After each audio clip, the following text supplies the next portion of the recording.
प्रिय दोस्तों, स्वागत है आपका इस चैनल पर। दोस्तों, कहते हैं इंसान को दुश्मन से भी उतना खतरा नहीं होता जितना किसी नफरत करने वाले इंसान से होता है, क्योंकि दुश्मन से हम सावधान रहते हैं, मगर कोई इंसान हमारे लिए मन में नफरत लिए बैठा हो, इसकी कल्पना भी नहीं कर सकते कि वो हमारे साथ कितना बुरा कर सकता है।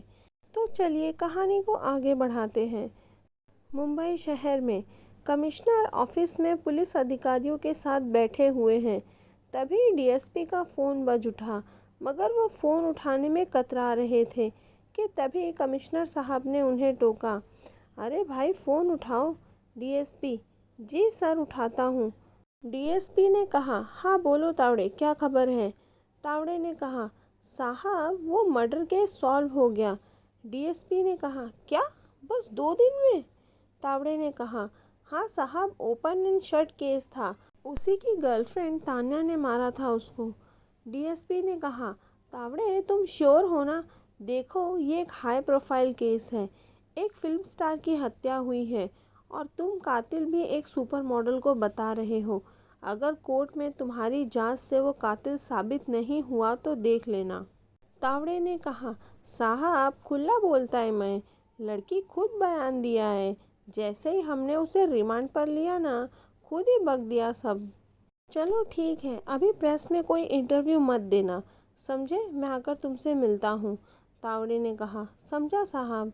तावड़े ने दूसरे हवलदार से बात करते हुए कहा, ये सब अपने को हुतिया समझते हैं। क्या है ना, यहाँ साला जो चाटेगा खाली उसका इज्जत होगा। इस बार मेरे को मौका मिला है अपना नाम बनाने का, और डीएसपी बोलता है इंटरव्यू मत दे। दूसरे हवलदार ने कहा, साहब केस आपने निपटाया है और चेहरा दिखेगा डीएसपी का। आप आपकी जगह वो वानखेड़े ने केस सॉल्व किया रहता ना, तो अभी तक यहाँ का मीडिया का भीड़ जमा हो गया रहता। तावड़े ने कहा, क्या बोलता है, लीक कर दे मीडिया को? कल वो वानखेड़े भी आ जाएगा छुट्टी से, डीएसपी भी उसी के साथ बैठेगा ना। दूसरा हवलदार बोलता है, साहब वो चाटता भी है तो ना डीएसपी की। तावड़े, तो हम भी चाट लेते हैं। अब अपन छोटे केस में हाथ ही नहीं डालेगा, साला ऐसे ही बड़े बड़े केस सॉल्व करेगा।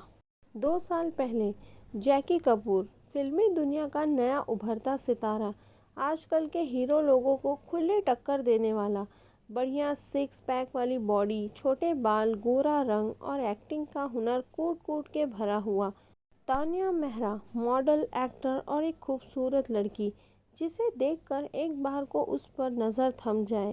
एक परफेक्ट ज़ीरो फिगर, लंबे बाल, गोरा रंग, पंखुड़ी के जैसे होंठ। एक्टिंग में तो नहीं, मगर मॉडल की दुनिया में काफ़ी बड़ी पहचान वाली। करण सिंह, फिल्म डायरेक्टर और शर्मा प्रोडक्शन के कास्टिंग काउच का हेड और एक बेहतरीन फैशन डिज़ाइनर। कद काठी सामान्य मगर तेज दिमाग और थोड़ा सा बनावटी भी। करण और जैकी बचपन के दोस्त हैं। बचपन से ही दोनों का फिल्मी लाइन में जाने का सपना था। बड़े हुए तो मुंबई आ गए और काफ़ी सालों की कड़ी मेहनत के बाद आखिर जैकी को एक फिल्म मिल गई। फिल्म के प्रोड्यूसर फिल्म के लिए डायरेक्टर और हीरोइन की तलाश में थे। तब जैकी की सिफारिश पर करण को डायरेक्टर के रूप में काम मिला और वहीं तान्या अपने कंपटीशन की फर्स्ट रनर अप बनी थी, तो प्रोड्यूसर की नज़र भी तान्या पर पड़ी और वो बन गई हीरोइन। फिल्म बहुत बड़े बजट की नहीं थी, मगर रिलीज़ डेट किसी भी त्यौहार पर भी नहीं थी। त्यौहार पर सभी बड़ी फिल्में रिलीज़ होने वाली थी। जब फिल्म रिलीज़ हुई तो इसकी ओपनिंग इतनी बड़ी तो नहीं थी, मगर इसके रिव्यू और ऑक्यूपेंसी रेट इतना हाई हुआ कि फिल्म दौड़ पड़ी और ये तीनों रातों रात स्टार बन गए। अब इन दोनों की दोस्ती में तान्या भी ऐड हो गई, जिसके बाद इन तीनों ने एक साथ कई फिल्में की। हर फिल्म इतनी ज़बरदस्त हिट तो नहीं थी, मगर फ्लॉप भी नहीं हुई। 2 साल बीत गए और अब जैकी और तान्या की दोस्ती प्यार में बदल चुकी थी और ये बात किसी से छुपी नहीं थी।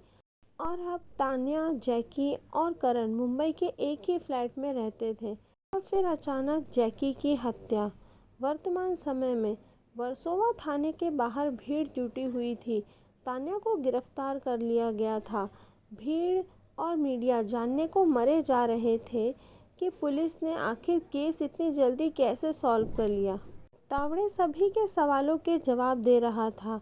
यूँ कहें कि वह खुद की तारीफों के पुल बांध रहा था कि तभी डीएसपी और कमिश्नर की गाड़ियां आकर रुकी और भीड़ उनकी तरफ दौड़ पड़ी।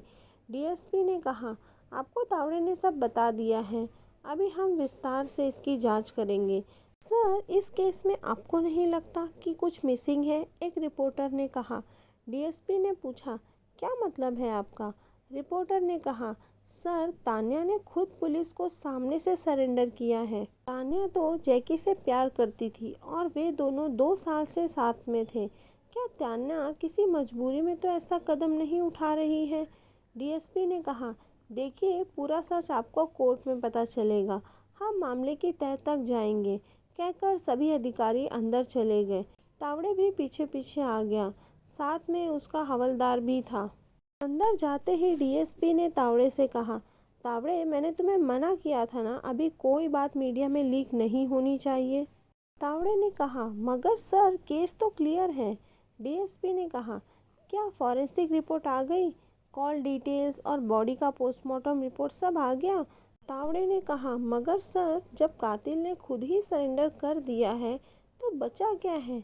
और रही बात रिपोर्ट्स की, तो वो कल तक आ जाएगी। डीएसपी ने कहा, वानखेड़े कहाँ हैं? तावड़े, वो 5 दिन की ऑफिशियल छुट्टी पर गए हैं, परसों ड्यूटी ज्वाइन करेंगे। डीएसपी ने कहा, ठीक है, कल मुझे सारी रिपोर्ट्स अपनी टेबल पर चाहिए, हर हाल में। तावड़े, जी सर। ये कहकर तावड़े वहाँ से चला गया। कमिश्नर ने कहा, लगता है तावड़े को अखबार में आना कुछ ज़्यादा ही पसंद है। डीएसपी, सर, सरफिरा है ये, वानखेड़े से जलता है, इसलिए इस केस को उसके आने से पहले ख़त्म करके सुर्खियों में आना चाहता है। कमिश्नर ने कहा, वो सब तो ठीक है, मगर ये केस सॉल्व हो गया तो ठीक है, मगर अगर इसमें कुछ और निकल के आया ना, तो जवाब देना मुसीबत हो जाएगा। डीएसपी ने कहा, परसों वानखेड़े आ जाएगा, मैं इस केस में गुप्त तरीके से उससे इन्वेस्टिगेट करने के लिए कहूँगा। मुझे भी इस केस में कुछ गड़बड़ लग रही है। जल्द से जल्द वानखेड़े से बात करो, मैं नहीं चाहता कि पुलिस की इमेज खराब हो और केस सीबीआई तक जाए। प्रिय दोस्तों, आगे की कहानी सुनेंगे कहानी के अगले भाग में। इसी तरह बने रहिए मेरे साथ इस कहानी में।